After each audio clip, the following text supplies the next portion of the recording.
அருட்பெரும் ஜோதி அருட்பெரும் ஜோதி தனிப்பெரும் கருணை அருட்பெரும் ஜோதி எல்லாம் செயல் கூடும் என் ஆணை அம்பலத்தே எல்லாம் வல்லான் தனையே ஏத்து. ஓம் ஸ்ரீ ராமலிங்காபயம், ஓம் ஸ்ரீ ராமலிங்காபயம், ஓம் ஸ்ரீ ராமலிங்காபயம். எல்லோருக்கும் வணக்கம். இது எனது யூடியூப் சேனலான எல்லாம் செயல் கூடும் வள்ளலார். நான் வள்ளலார் முத்து பேசுகிறேன். இன்றைய பதிவில் நாம் அருட்பெரும் ஜோதி அகவல் வரிகள் 143 146 வரை உள்ள வரிகளுக்கான விளக்கமாக இருக்கப் போகிறது. முதலில் வரிகளை படிக்கிறேன், பின்பு விளக்கத்தை பார்ப்போம். தாங்கு அகில் அண்ட சராசர நிலை நின்று ஆங்குற விளங்கும் அருட்பெரும் ஜோதி. சத்தர்கள் எல்லாம் தலைத்திட அகம் புறத்து அத்திசை விளங்கும் அருட்பெரும் ஜோதி.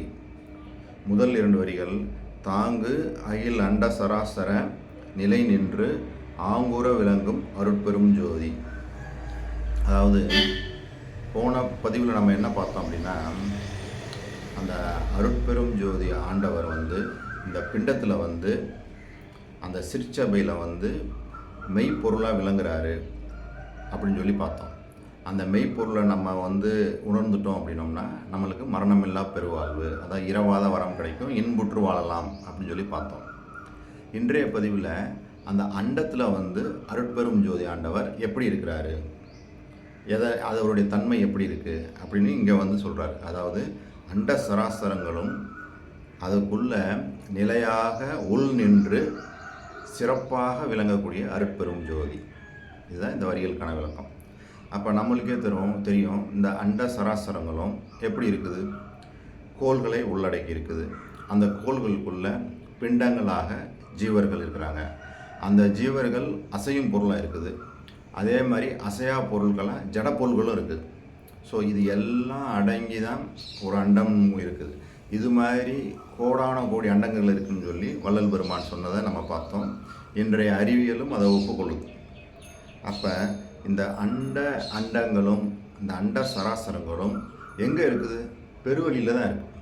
இந்த பெருவெளின்றது என்னது? வெட்டவெளி. இந்த வெளியில் கோடான கோடி அண்டங்கள் அதற்கென ஒரு நியதி, அதற்கென ஒரு சுற்றுவட்ட பாதை இருக்குது. சில கோள்கள் இன்னும் தன்னைத்தானே சுற்றுது. நிறைய நம்ம அறிவியலில் படிக்கிறோம்ல. இப்போ அந்த கோள்கள்லாம் எப்படி இருக்குது, அதுக்குன்னு ஒரு காலம், நியதி எல்லாமே இன்றைக்கி அறிவியல் கண்டுபிடிச்சி சொல்லிடுச்சு. இந்தந்த கோள்கள் இத்தனை நாட்கள், இத்தனை மணி நேரம் கடந்து மீண்டும் இதே நிலைக்கு வரும். சில கோள்கள் அது தன்னைத்தானே சுற்றிக்கிறதுக்கு பல வருடங்கள் ஆகும். சில சிறிய கோள்கள்லாம் 1 வருஷத்தில் சுற்றுது. அதாவது சில கோள்கள் 3 வருஷம் 5 வருஷம் அப்படின்னு சொல்லி இப்போ இன்றைக்கி அறிவியல் கண்டுபிடிச்சி பலவிதமான உண்மைகள் நம்ம சொல்லிட்டு வருது.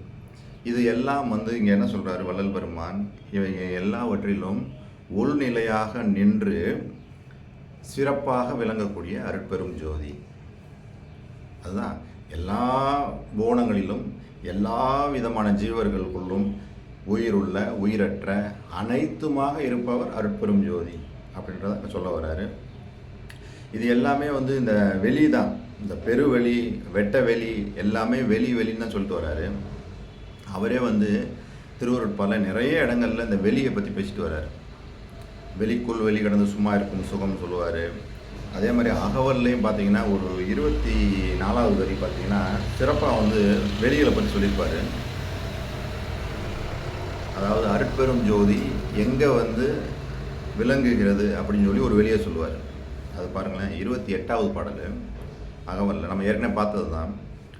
திருநிலை தனிவெளி சிவவெளி எனும் ஓர் அருள்வெளி பதிவளர் அருட்பெரும் ஜோதி.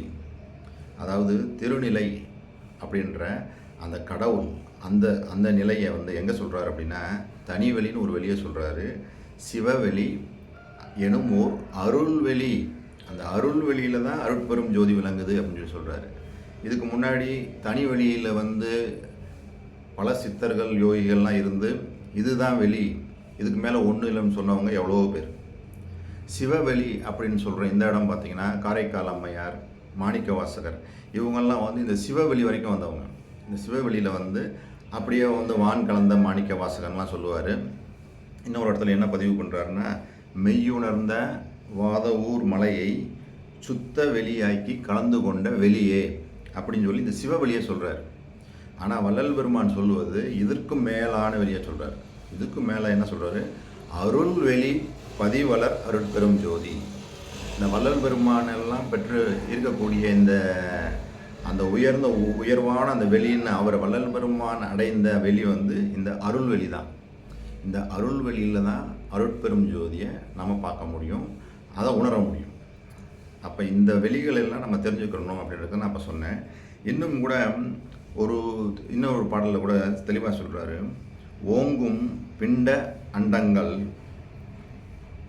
தாங்கும் பெருவெளி ஓங்கு நடேசரே வாரீர் பாங்கு செய்வீர் இங்கு வாரீர். அதாவது ஓங்கும் பிண்ட அண்டங்கள் தாங்கும் பெருவெளி, இந்த பிண்ட அண்டங்கள் எல்லாத்தையும் தாங்கக்கூடிய பெருவெளி அப்படின்னு சொல்லி அங்கே ஒரு வெளியை சொல்கிறார். அதே மாதிரி மகாதேவ மாலையிலையும் ஒரு 2 பாடலை பாடுறேன். பாடி இந்த வரிகள் விளக்கத்தை முடிச்சுட்டு நம்ம அடுத்த வரிகளுக்கு போவோம். அதாவது என்ன சொல்கிறாருன்னா, அண்டங்கள் பலவாகி அவற்றின் மேலும் அளவாகி அளவாத அதீதமாகி பிண்டங்கள் அனந்த வகையாகி பிண்டம் பிறங்குகின்ற பொருளாகி பேதந்தோற்றும் பண்டங்கள் பலவாகி இவற்றை காக்கும் பதியாகி ஆனந்தம் பழுத்து சாந்தம் கொண்டு எங்கும் நிகழ்பரப்பி தலைத்த ஞான கொழுங்கடவுள் தருவாகி உழவும் தேவே அப்படின்றாரு. என்ன சொல்கிறாரு? அண்டங்கள் பலவாகி அவற்றின் மேலும் அளவாகி அளவாத அதீதமாகி பிண்டங்கள் அனந்த வகையாகி பிண்டம் பிறங்குகின்ற பொருளாகி அப்படின்னு இந்த அண்டங்களையும் அந்த பிண்டங்களையும் பலவாக இருக்குது, அவற்றின் மேலும் இருக்குது அப்படின்னு சொல்லி தான் சொல்கிறாரு. இந்த அண்டங்களுக்கும் மேலேயும் கடந்து இதெல்லாம் வெளியில் தான் இயங்கிக்கிட்டு இருக்கு. இந்த வெளிக்கு மேலே தான் அவர் சொல்கிறாரு. அந்த வெளி இவர் சொல்கிற வெளி பலவிதமான வெளிகள் இருக்குது. இவர் சொல்கிறது அந்த அருள் வெளி அப்படின்ற வெளியில் தான் அருட்பெரும் ஜோதி இருக்குது அப்படின்னு சொல்லி நம்ம போக வேண்டிய இடம் அந்த இடம்தான். அதுக்கு முன்னாடியே பலவிதமான ஞானி யோகிகள் சித்தர்கள்லாம் பல வெளிகளில் இருந்துட்டு அதுதான் முடிவுன்னு சொல்லி சொன்னாங்க. ஆனால் வள்ளல் பெருமான் என்ன சொல்கிறாரு? அருள் வெளி, அங்கே தான் அருட்பெரும் ஜோதி இருக்கிறாரு.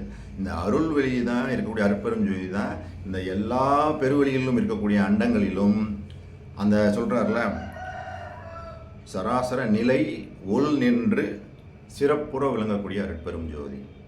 இப்போ நான் சொன்ன விஷயங்கள் உங்களுக்கு புரிஞ்சிருக்குன்னு நினைக்கிறேன். இன்னொரு பாடலில் கூட சொல்கிறாரு, விண்ணே விண் உருவே விண் முதலே விண்ணுள் வெளியே அவ்வெளி விலங்கு வெளியே. பாருங்கள் எத்தனை விதமான வெளியில் அவர் சொல்லிட்டு வர்றாரு பாருங்கள்.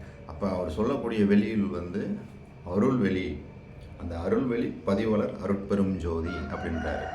அங்கே விளங்கக்கூடிய அருட்பெரும் ஜோதி என்ன பண்ணுது? அண்ட சராசரங்களிலும் இந்த பெருவெளியில் இருக்கக்கூடிய அனைத்து விதமான அண்டங்களிலும் உள் நின்று நிலை நின்று சிறப்பாக விளங்குகின்றது அப்படின்னு அதுக்கு நம்ம பொருள் எடுக்கணும். சரி, இப்போ அடுத்த 2 வரிகளுக்கு போவோம். சத்தர்கள் எல்லாம் தலைத்திட அகம் புறத்து அத்திசை விளங்கும் அருட்பெரும் ஜோதி. அங்கே வள்ளல் பெருமான் நிறைய இடங்களில் சத்தர்கள்னு சொல்லி நிறைய யூஸ் பண்ணுவார். இது வேறு ஒன்றும் இல்லை, காரண காரியம். நம்மளுக்கு தெரியும், ஒரு காரணம் இல்லாமல் ஒரு காரியம் இல்லை அப்படின்னு சொல்லி சொல்லுவாங்க. ஒரு விஷயம் ஒன்று நடக்குதுன்னா அதுக்கு ஒரு காரணம் இருக்கும். நம்மளுக்கே தெரியும். இப்போ நானே ஒருத்தரை ஒரு அடிச்சுட்டேன்னு வச்சுக்கோங்க. ஒருத்தரை அந்த அடித்தது ஒரு செயல். நான் ஏன் அவரை அடித்தேன் அப்படின்னா அவர் மேலே உண்டான அந்த கோபம் தான் காரணம். அந்த காரணம் தான் காரியம் ஆகுது. ஸோ ஒரு காரணம் இல்லாமல் ஒரு காரியம் இல்லை. இந்த காரணத்தை தான் சத்திகள் அப்படின்வாங்க, நம்ம சத்தர்கள் அப்படின்வாங்க. நம்ம செய்யக்கூடிய காரியம்தான் சத்திகள், அதான் காரண காரியம். இங்கே பார்த்திங்கன்னா சத்தர்கள், அதாவது அந்த காரணம் எல்லாம் தலைத்திட, அந்த காரணங்கள் எல்லாம் சிறப்பாக நடந்திட, உள்ளும் புறமும் அகமும் புறமும் எல்லா திசைகளிலும் விளங்கக்கூடிய அருட்பெரும் ஜோதி. அதாவது ஒரு காரணம் நடக்குது, அந்த ஒரு காரியம் நடக்குது, அந்த காரியம் நடப்பதற்கு ஒரு காரணம் இருக்குது. இவைகள் எல்லாம் சிறப்பாக நடப்பதற்கு அருட்பெரும் ஜோதி தான் உள்ளும் புறமும் விளங்குகின்றது. உள்ளும் புறமும் எல்லா திசைகளிலும் சிறப்பாக விளங்கி அவற்றையெல்லாம் செயலாற்றுகின்றது அப்படின்னு தான் நம்ம இது பொருள் எடுக்கணும். அப்போ இதில் தெரிஞ்சுக்கிற வேண்டியது காரணம் காரியம். காரணம்ன்றது சக்திகள், காரியம்ன்றது காரணம் அப்படின்றது சத்தர்கள், காரியம்ன்றது சக்திகள். இதை மட்டும் நம்ம புரிஞ்சுக்கிட்டோம்னா இந்த 2 வரிகளுக்கான விளக்கமாக ஆயிரும். இதுவரை பொறுமை காத்து எனது வீடியோவை பார்த்த உங்களுக்கு கோடான கோடி நமஸ்காரங்களும் நன்றிகளும். நாம் மீண்டும் அடுத்த வீடியோவில் சந்திப்போம். அருட்பெரும் ஜோதி, அருட்பெரும் ஜோதி, தனிப்பெரும் கருணை, அருட்பெரும் ஜோதி.